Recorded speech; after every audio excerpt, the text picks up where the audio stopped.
She was 19 and homeless. No family she could go back to, no money in the bank, just a backpack and $10 she'd been saving in a coffee can. And with that $10, she bought a rusted houseboat tied to a forgotten dock on a backwater inlet in southern Louisiana. The hull leaked. The cabin walls were rotting. The marina owner said she'd be lucky if it stayed afloat for a month. But what nobody knew was that below the deck of that old houseboat, hidden in a compartment that hadn't been opened in over 40 years, was something that would change her life forever. Before we continue, if stories like this mean something to you, hit subscribe. And tell us in the comments where you're watching from. We love seeing how far these stories travel. June Prescott had been moving toward water her whole life, without knowing it. She was born in a small town in central Mississippi, the kind of place where the nearest body of water was a muddy farm pond, and the nearest river was 40 miles away. But she had been drawing pictures of boats since she was old enough to hold a crayon. Her mother saved them in a folder in the kitchen drawer. Crayon boats, marker boats, pencil sketches of boats with crooked masts and stick-figure sailors. By the time she was 9, the folder was an inch thick. Her mother died when June was 11. Brain aneurysm. One Tuesday, she was making dinner. By Thursday, she was gone. June's father, a quiet man named Cal, who worked maintenance at the high school, did his best, which was a phrase that everyone in town used about him with a kind of sympathetic resignation. He did his best. He showed up to school events. He packed her lunches. He never raised his voice. But after his wife died, something inside him stopped. Not all at once, but gradually, the way a fire stops. Ember by ember, until what's left is gray and cold. By the time June was 17, her father was a shell. He still worked at the school. He still came home and ate dinner and watched the news. But he was no longer reachable. June would talk to him and he would nod and answer in single syllables and look past her at something only he could see. She stopped trying to reach him. It hurt less to stop than to keep failing. She got a job at 16 at a small marine supply store outside of Jackson, an hour from her town. She had to ride the bus to get there. The store sold boat parts, fishing gear, life jackets, rope, the kind of stuff that smelled like salt water, even though the nearest salt water was 200 miles south. The owner, an older man named Thad, who had been a Coast Guard rescue swimmer in his 20s, took an interest in June, not because he felt sorry for her, but because she actually wanted to learn.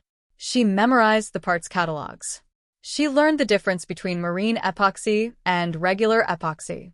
She learned what a stuffing box was, what a bilge pump did, why fiberglass needed gel coat. She learned that ropes were called lines on a boat, and that everything had a specific name, and that the names mattered because, in an emergency, you didn't have time to point. Thad taught her things her father couldn't teach her. He taught her to splice a line, to read a tide chart, to identify a boat by its hull design. He taught her that a boat is a system, and a system can be fixed if you understand how it works. And understanding how a system works is the most useful skill a person can have. Because everything in life is a system. Houses, cars, people, weather, money. If you can see the system, you can fix the system. If you can't see it, you're at its mercy. June saved every dollar she could from her marine supply paycheck. She kept the money in a coffee can in the back of her closet, an old Folgers can that still smelled faintly of grounds, even though she had cleaned it. By the time she was 18, she had $880. By the time she was 19, she had $1,140. Her father died on her 19th birthday. Heart attack. He was sitting in his recliner watching the evening news. June found him when she came in from work. The television was still on. He looked peaceful, which was a strange thing to feel grateful for, but she felt it anyway. He hadn't suffered. He had just stopped, the way she had been watching him stop for 8 years. Except now it was final. The house wasn't hers. It had been rented from a man named Berkeley, who owned 3 houses in town, and rented them to people who would pay on time and not complain. After the funeral, Berkeley gave June 2 weeks. He wasn't unkind about it. He had a daughter of his own who needed the house, he said, and the rent was paid through the end of the month, and that was the best he could do. June nodded. She had been expecting it. She packed her father's things into boxes for Goodwill, kept his old wool fishing sweater and a framed photograph of her mother and him from 1998, and put the rest of her own life into a backpack and a duffel bag. On the morning the lease ended, she walked out of the house with her bags and her coffee can and stood on the porch and looked at the door for a long moment before she pulled it closed. The bus to Jackson left at 9:15. The bus from Jackson to Baton Rouge left at 11:40. June had been thinking about Louisiana for months. Thad had a brother who ran a marine repair shop on the bayou outside of Houma. Thad had said, more than once, that if June ever wanted to learn boats from the inside out, his brother would teach her. She hadn't planned to take him up on it. But standing in the bus station in Jackson with everything she owned in 2 bags and $1,128 left in the coffee can, she realized she had nothing else to plan toward. She bought the ticket. The ride south was long. Mississippi rolled into Louisiana as the land flattened and the air grew thick and wet. The trees changed. Oaks giving way to cypress and tupelo, their roots standing in dark water like the legs of patient animals. Spanish moss hung from the branches in long gray curtains. June watched it all through the bus window with the kind of attention she gave to anything she was trying to memorize. This was a place she had never been but had always somehow known about. The way you know the shape of a word in a language you don't speak. She arrived in Houma at dusk. The bus station was a small concrete building beside a gas station. And Thad's brother, a man named Walker, who looked exactly like Thad but with a beard, was waiting for her in a dented Ford F-250. He didn't say much on the drive to his shop. He drove with one hand on the wheel and one elbow out the window and let the warm, wet evening air do most of the talking. The shop was on a backwater inlet about 10 miles outside of town. An open-sided wooden building with a corrugated metal roof and a small dock that extended into the dark water. A handful of boats were tied along the dock. A fishing skiff, a cabin cruiser with weed-streaked sides, an aluminum john boat. And at the end of the dock, listing slightly to port, was an old houseboat. Walker pointed at it. That's what I wanted to show you. Old Tilden Boudreau's place. He died last year. No family. Thad said you might be looking for something. June walked down the dock to look at it. The houseboat was about 30 feet long. The hull was steel, painted white originally, now mostly rust with patches of bare metal showing through. The cabin sat on top of the hull, a flat-roofed wooden structure with peeling turquoise paint. 2 small windows ran along each side. A weathered wooden door faced the dock. An old life ring hung crooked on the railing, the rope rotted but still attached. The whole thing sat low in the water, weighted with whatever was inside it, and whatever water had seeped in through the hull over the years. But she could see the lines. She could see what the boat had been. The hull was steel, which meant it could be patched, sanded, painted. The cabin was wood, which meant it could be replaced board by board if necessary. The shape was good, low and stable, designed for slow water, for floating, not racing. It was the kind of boat that didn't need to go anywhere because it was already where it was supposed to be. How much? June asked. Walker scratched his beard. Tilden owed back fees on the slip. Marina was going to sell it for scrap, but I told them I'd hold it. The fees come to $10 even. You want it? It's yours. $10. June took out her coffee can. She counted 10 $1 bills onto Walker's open palm. He looked at the money, looked at her, and nodded slowly. You know how to caulk a seam? He asked. Yes. You know how to mix marine epoxy? Yes. You know what to do if you find a hull breach below the waterline? Pump the bilge, identify the source, patch from outside if you can, from inside if you can't, with thickened epoxy and a wood backer. Walker smiled for the first time. Thad said you knew your stuff. I didn't believe him. He handed her a key. Sleep on it tonight. We'll start in the morning. June stepped onto the houseboat that evening with the sun going down behind the cypress trees in the bayou, turning 100 shades of orange and gold. The deck creaked, but held. She unlocked the cabin door and pushed it open. Inside was a single small room, maybe 10 feet by 12. There was a built-in bunk along one wall, the mattress rotted and stained. A small galley with a propane stove that had corroded to uselessness. A table and 2 folding chairs. A few cabinets along the walls, mostly empty. The wood swollen from years of humidity. The air inside smelled like mildew and old fabric and the faint sweet rot that water damaged wood gets after enough years. It was a wreck, but it was floating, and it was hers. June set her bags on the table and stood in the middle of the cabin and turned slowly. She could feel the boat moving slightly under her feet, a gentle rocking from the small wake of a fish jumping outside. The walls were close. The ceiling was low. The light coming through the small windows was dim and green gold and watery, the color of light filtered through bayou water and Spanish moss. Something about it felt right. She couldn't explain it. Maybe it was the rocking, the way the floor moved like something alive. Maybe it was the smallness, the containedness, the way every surface was within arm's reach. Maybe it was just that this was her first boat. After years of drawing boats and stocking boat parts and reading boat manuals at the dinner table while her father stared at the news. Whatever it was, June felt it the way you feel a key turn in a lock that you didn't know was there. She slept on the floor that first night in her sleeping bag. The rotted mattress pushed against the wall. The bayou outside was alive with sounds she'd never heard before. Frogs in chorus, owls calling from the cypresses. The slow lap of water against the steel hull. A splash that might have been a fish or might have been an alligator. She lay awake for a long time listening. And at some point, she stopped feeling afraid and started feeling held. The next morning, Walker came at 6 a.m. with 2 cups of coffee and a bag of beignets from a place down the road. They sat on the dock and ate and talked about what needed to happen. The list was long. The hull needed patching, sanding, and repainting. The cabin needed gutting and rebuilding. The plumbing was non-existent. The electrical was suspect. The propane system was a fire hazard. The bilge pump was seized. "It's a 6-month job if you do it right," Walker said. "Maybe longer. You can stay on her while you work, but it's going to be rough." June nodded. "I can do rough." She started that day with the bilge. The bilge is the lowest part of a boat, the space below the floor where water collects and where things get stored and where, if you're not careful, mold and rot and mystery accumulate. She lifted the hatch in the cabin floor and looked down. The bilge was full of dark water about 6 in deep.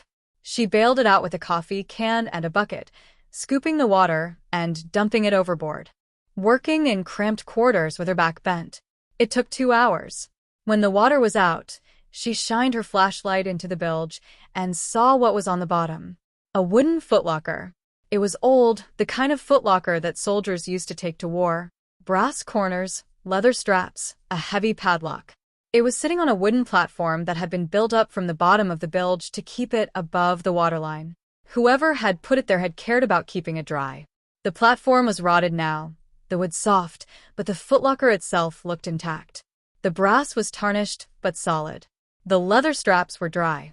The padlock was rusted shut. June stared at it for a long moment. Then she climbed out of the bilge and went to find Walker. He came back with her. He looked down at the footlocker. He looked at June. He scratched his beard. "Tilden was an interesting man," he said. "Did 3 tours in Vietnam. Came home and lived on this boat for the next 40 years. Never married. Worked as a mechanic in Homa. Saved everything. Spent almost nothing. People used to wonder where his money went. Nobody ever asked because Tilden wasn't the kind of man you ask things." He paused. "I think we just figured out where it went." They lifted the footlocker out of the bilge together. It was heavy, surprisingly heavy the way old wooden chests are when they're full of metal. They set it on the deck and Walker handed June a hacksaw. "It's your boat," he said. "You should be the one." June cut through the rusted padlock. The lock fell to the deck with a dull metallic thud. She unbuckled the leather straps. She lifted the lid. Inside, wrapped in oilcloth, were rows of small canvas bags. Each one was tied with a piece of twine and labeled with a date written in faded ink on a paper tag. The earliest date was 1979. The latest was 2018, the year before Tilden died. 40 years of bags. June lifted one. It was heavy. She untied the twine and opened the bag. Coins. Old silver coins. Walking Liberty $50 and Morgan silver dollars and Mercury dimes. Dozens of them packed tightly inside the canvas. She lifted another bag. More coins. A third. This one held paper money instead, old bills folded in half and held with a rubber band. A fourth held a mixture. A fifth held only dimes. A sixth held only quarters. There were 43 bags in the footlocker, one for each year between 1979 and 2018, except for 1985 and 1992, which were missing. Each bag held what Tilden had been able to save that year. Some years were heavier than others. The bag from 1981 was almost empty. The bag from 2003 was so full the seams strained. June counted everything. It took 2 days. Walker helped her with the coin appraisals. He knew a coin dealer in Thibodaux who came out and looked at the silver content and gave her honest numbers. The total in coins and bills together came to $48,200. At the bottom of the footlocker, beneath the last canvas bag, was a folded American flag and a sealed envelope. The envelope was addressed in spidery handwriting. To whoever finds this. June opened it and read, "My name is Tilden Boudreaux. I was born in Cocodrie, Louisiana in 1948. I served in the United States Marines from 1966 to 1972. I came home with a head full of things I couldn't put down. And the only place I could put them down was on this boat, on this water, where it was quiet enough to think and small enough to handle. I bought this boat in 1979 for $400, and I have lived on it ever since. Every year, I saved what I could in a bag with that year written on it. I do not have family. The men I served with are mostly gone. There is no one to leave this to. So, I am leaving it to whoever finds it. If you found this footlocker, you came onto my boat for a reason. Maybe you needed a place to be. Maybe you were trying to build something. Maybe you were just lost. I was all of those things once. I hope this helps. The boat is a good one. She has carried me a long way without ever moving from her slip. Some boats are like that. Some lives are like that. Take care of her.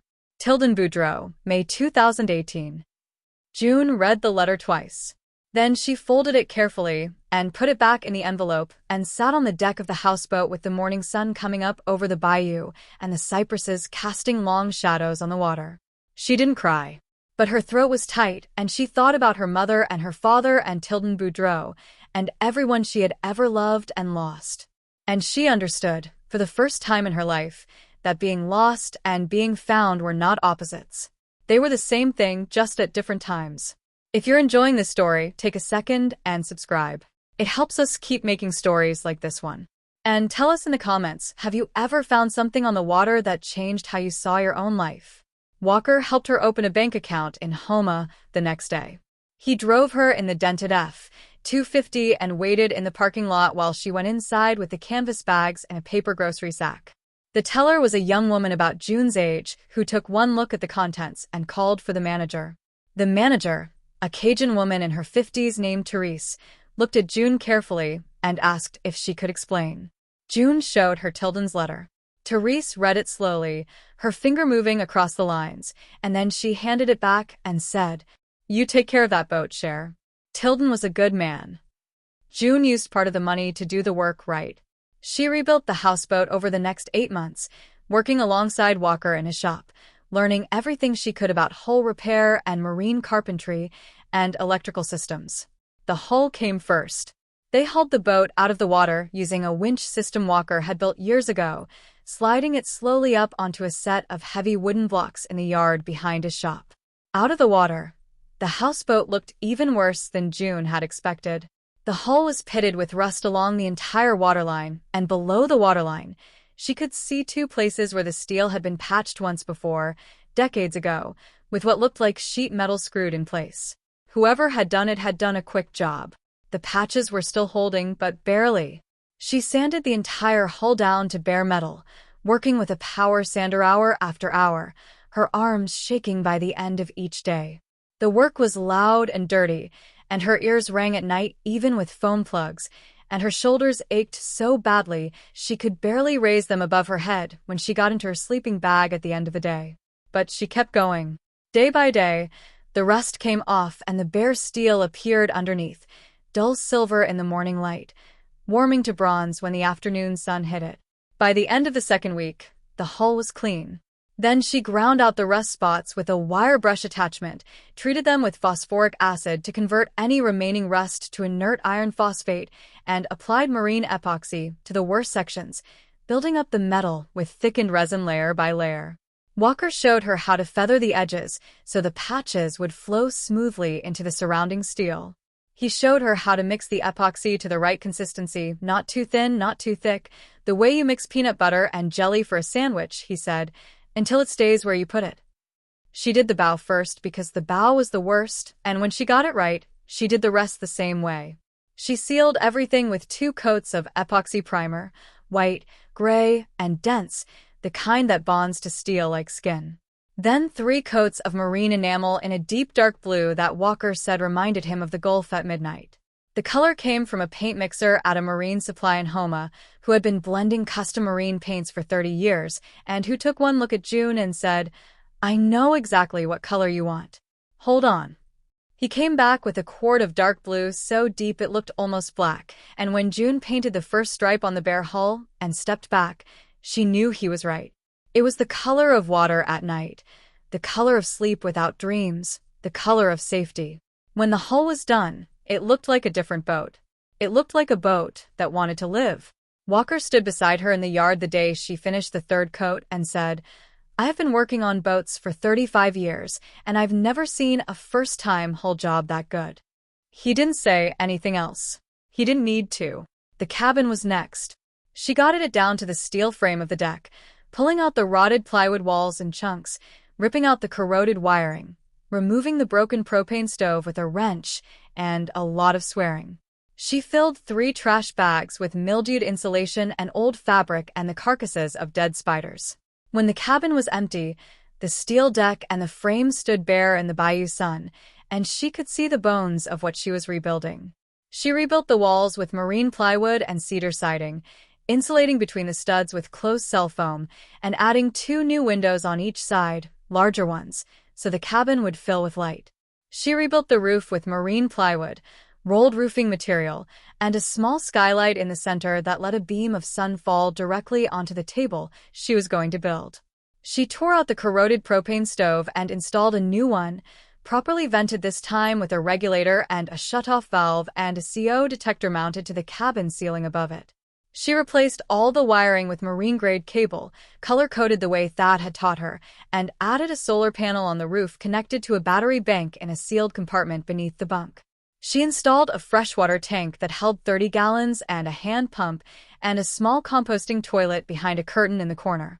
Inside, she built furniture from cedar and pine, a built-in bench that doubled as storage, a drop-leaf table that folded against the wall when not in use, a bed in the bow that fit her exactly, with drawers underneath for clothes, bookshelves built into every available wall space because she was going to fill the boat with books, marine engineering manuals, field guides to bayou plants and birds, a complete set of Joseph Conrad, a worn paperback of Moby Dick that her mother had loved. She kept Tilden's footlocker.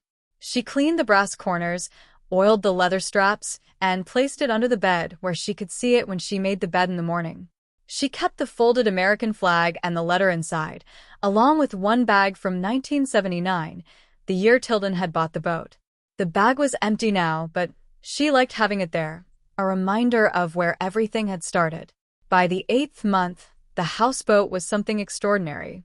From the outside, it looked like a different vessel. The deep midnight blue hull, the rebuilt cedar cabin, the gleaming new fittings, but the bones were the same. It was still Tilden's boat, still the same shape, the same slip, the same low, steady float on the bayou water. June had not transformed it. She had restored it. There is a difference, and the difference matters. The people of the bayou started to know her. Walker introduced her to fishermen and shrimpers and swamp guides who passed through his shop. They were curious at first, then friendly, then matter-of-fact, the way people are when they decide you belong. The bayou had its own pace and its own customs, and you didn't get welcomed in by being loud or asking questions. You got welcomed by showing up consistently and doing your work and not making a fuss. June was very good at all 3 of those things. A woman named Adelaide, who ran a small Cajun restaurant in town, started bringing her gumbo in mason jars every Friday. She would drive out to Walker's shop in a pickup truck with a cooler in the bed, hand June a jar warm from the cooler, and refuse to take any money for it. "You eat that tonight, Cher," she would say. "You need real food. You're too thin." Adelaide had been Tilden Boudreau's friend, the only person in town he had let close. And June understood without asking that the gumbo was a way of keeping a promise that Adelaide had made to Tilden a long time ago. A man named Buddy, who fished crawfish for a living, taught her how to set traps in the shallow water near her dock. He showed her how to bait them with chicken necks, where to position them along the bank, how to check them at dawn before the herons got to them. Within a month, June had a steady supply of crawfish, which she boiled in a big pot on her propane stove with cayenne and lemon and beer Walker sometimes gave her. And she ate them sitting on the deck of the houseboat watching the sun come up over the cypresses. A retired tugboat captain named Pelham, who was in his 80s and had known Tilden since they were boys in Cockadry, came down to the dock one Sunday afternoon and stood looking at the houseboat for a long time before he said he'd be happy. Tilden would be happy. He always said this boat had more in her than people gave her credit for. Same way he felt about himself, I expect. Pelham came back a few times after that. He didn't talk much. He would sit on the dock with June and watch the water and tell her things about Tilden when the moment seemed right. About the war Tilden didn't talk about. About the woman Tilden had loved before Vietnam, who didn't wait for him to come back. About the dog Tilden had named Dauphin, who lived on the boat with him for 14 years and was buried in the cypress grove behind the marina. June listened to all of it.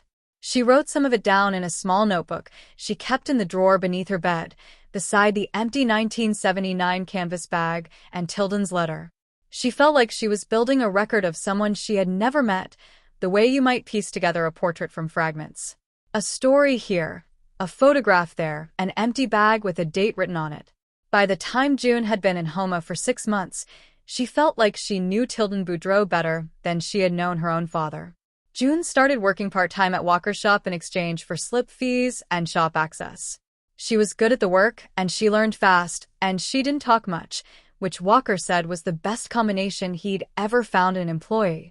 Within a year, she was rebuilding outboard engines on her own, replacing fuel lines and impellers and ignition coils, troubleshooting electrical problems by following the wiring with a flashlight and a multimeter the way Thad had taught her. Customers started asking for her by name. The young woman at Walker's place. She knows her stuff. One evening in late May, June sat on the deck of her houseboat and watched the sun go down over the bayou. The cypress trees were silhouetted against the sky. Spanish moss moved in the warm breeze. The water was glass flat and reflected the sky so perfectly it looked like the boat was floating in the air. A heron stood on one leg in the shallows about 30 feet away, motionless, waiting for a fish that probably wasn't coming. June watched the heron, and the heron eventually watched her back. They studied each other for a while in the way that only solitary creatures can. She thought about Tilden Boudreau, a man who came home from a war he never talked about and bought a boat for $400 and lived on it for 40 years. A man who saved silver coins and folded bills into canvas bags labeled by year, building up a record of his life, one quiet deposit at a time. A man who had no family and no one to leave anything to, and who had still left a letter for whoever might come. Because some part of him had refused to let it all disappear into nothing. She thought about her father, a man who had stopped, ember by ember, after his wife died. About her mother who had saved crayon drawings of boats in a kitchen drawer because she had recognized something in her daughter long before her daughter had recognized it in herself. About Thad and Walker, two brothers who had taken her seriously when most people had taken her for a quiet kid who didn't know what she wanted. But she had known. She had always known. She had drawn boats since she was old enough to hold a crayon. She had stocked boat parts. She had memorized catalogs. She had ridden a bus an hour each way to work at a marine supply store in Mississippi where the nearest saltwater was 200 miles south. She'd been moving toward water her entire life. And now here she was, sitting on the deck of her own houseboat in the bayou, with a dark blue hull and a cedar cabin and an empty 1979 canvas bag and a footlocker beneath her bed. That's the thing about the directions our lives are pulled in. We don't always know where we're going. We can't always explain why we want what we want. But the pull is real, and it's old. And if you listen to it long enough, it usually leads you somewhere. For some people, that somewhere is a place they were born to. A family business, a hometown, a profession their parents chose for them. For others, it's a place they have to invent. A boat on a bayou, a mill on a creek, a schoolhouse in the woods, a lighthouse on a cliff, a church on a dirt road in Georgia. The form doesn't matter. What matters is whether you can stand inside it, look around, and feel something settle in your chest. Something that says, this is the place. This is where I begin. June Prescott was 19 years old and homeless. She had $10 to her name, and she spent it on a rusted houseboat on a bayou in southern Louisiana. It was the best $10 she ever spent.